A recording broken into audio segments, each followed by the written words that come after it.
I thought I would take the time to show you how I mask my canopies. And I know there are a lot of videos out there, but you know there are 100 different ways to skin a cat with modeling, and I found that this particular way of masking canopies works the best for me. So you can see that I've got the front and rear canopies on, and what I typically do is I mask them before I glue them. So I mask the front and the rear canopies on before I glued them, and I'll show you the reason why. So let's set this aside. Now I've already masked the top of the center canopy, and I'm going to show you how I do this. So I get my trusty Tamiya tape, and I'll get the 18 millimeter.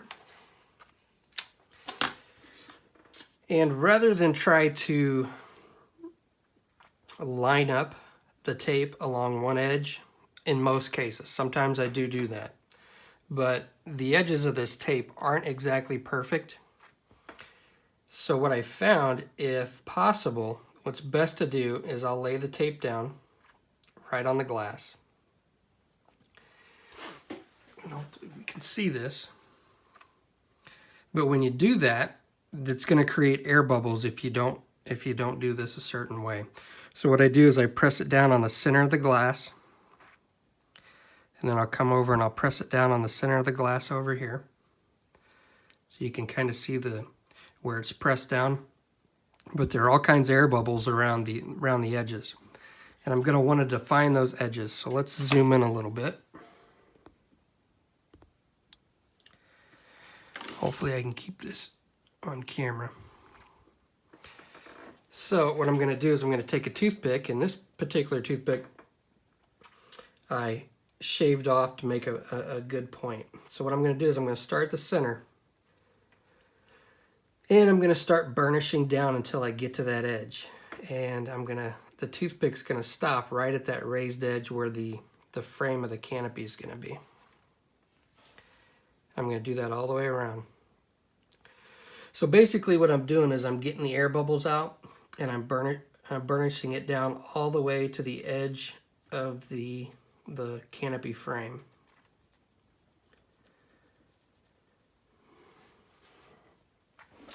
And when you hold it up to the light, you can see if you've got air bubbles. It's a little darker here, and it's a little lighter right here because there's an air bubble. So what happens is if you have an air bubble in there that you don't get out, it's going to be an opportunity for the tape to lift up and for paint to seep in under and onto your glass, which you can take care of afterwards with a Q-tip, with a sharp pointed Q-tip, but it's best if you don't have to do that. And this method gets me the cleanest lines.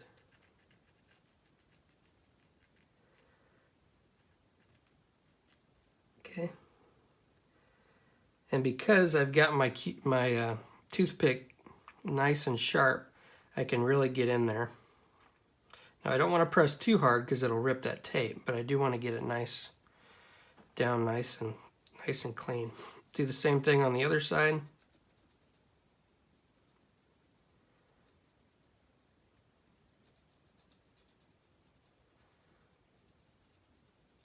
Burnish all those, get all those air bubbles out.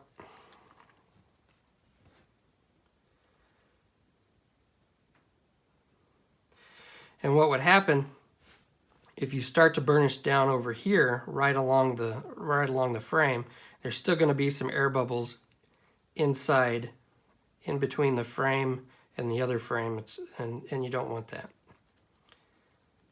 Get those air bubbles out.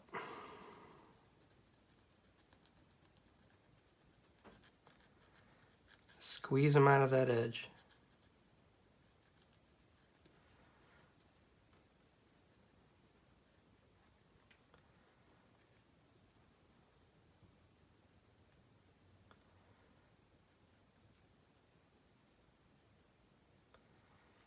Okay. You can see how nicely those are burnished down. Now what I'm going to do is I'm going to move the camera. I'm not going to be able to position this on my tripod, so I can film this part, but I'll show you what I look at. So what I do is I hold it up to a light at a certain angle, so I can see there's a dark outline, and usually it's going to be on this left side of the camera here. So if I hold it up right here, you can see if I move it just right, there's a darker edge on the left side, and that's going to be the line that I'm going to use to guide me, rather than following the burnished part. Because if you look in here, although it's well burnished, it's still not very defined. So then what you do is you just hold it up to the light, and you can see that very fine defined line around, and you have to move it around at a certain angle. And you can see it right there on the left and the bottom. You can see that real defined line. That's what I'm going to follow with my X-Acto knife. Yikes. Now I'm going to try to keep this in the camera shot, but if I get it out, I apologize. So basically, I make sure that I have an extremely sharp X-Acto blade. So I make sure I got a fresh one in, and I hold it up to the light just right till I find that line. And then I'll come in here, and with just light pressure, just enough to cut. Ooh, that's not a good X-Acto blade.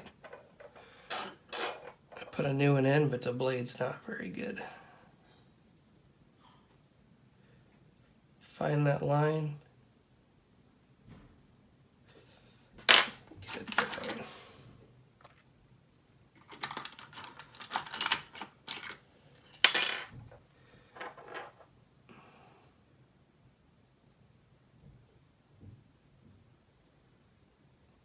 And just move all the way down that line. If you press too hard, it's going to track, and it could track off to one side.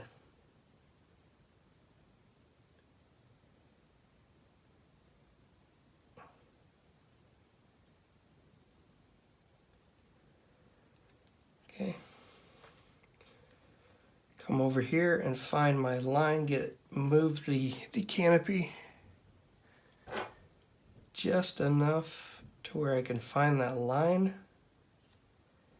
Just go straight down that line. I'm moving slow.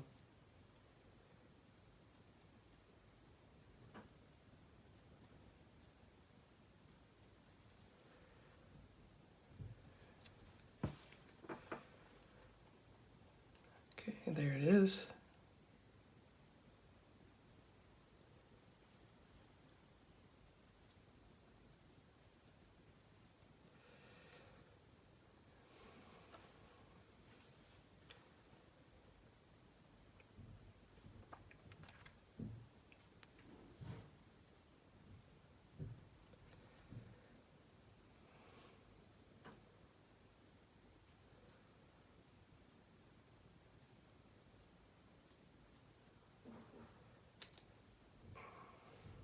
Okay. Sometimes I'll forget where I went. Let's do this center one. Find the line. The center one's kind of hard because it's a real thin piece.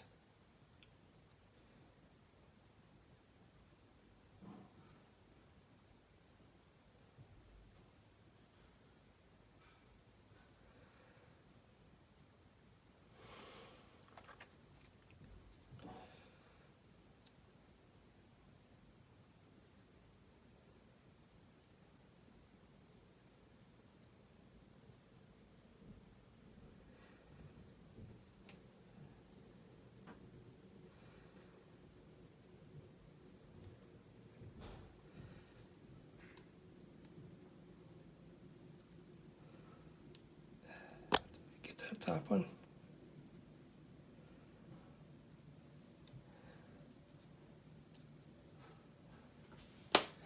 Sometimes you may have to come in here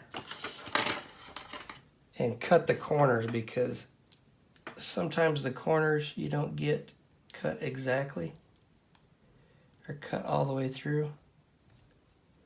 Like that one I didn't, but I can burnish that down.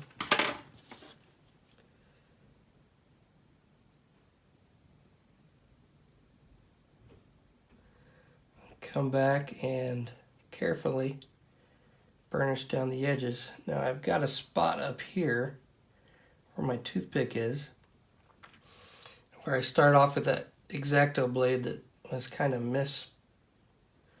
wasn't manufactured very precisely.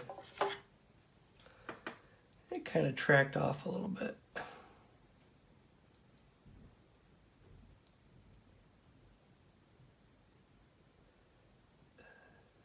Get that center piece off.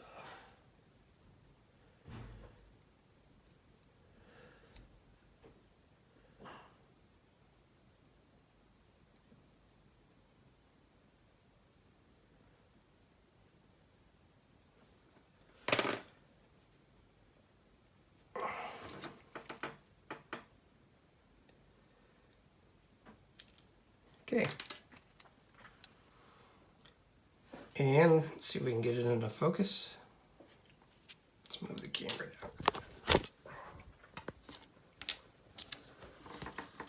And that's how you get nice clean lines. You can see up here, kind of tracked off just a little bit with that crappy X-Acto blade that I had. But other than that, all the other ones are pretty defined. I'll come back with my toothpick and burnish it in. I didn't get that corner real good. But that's pretty clean. And that's how I do it.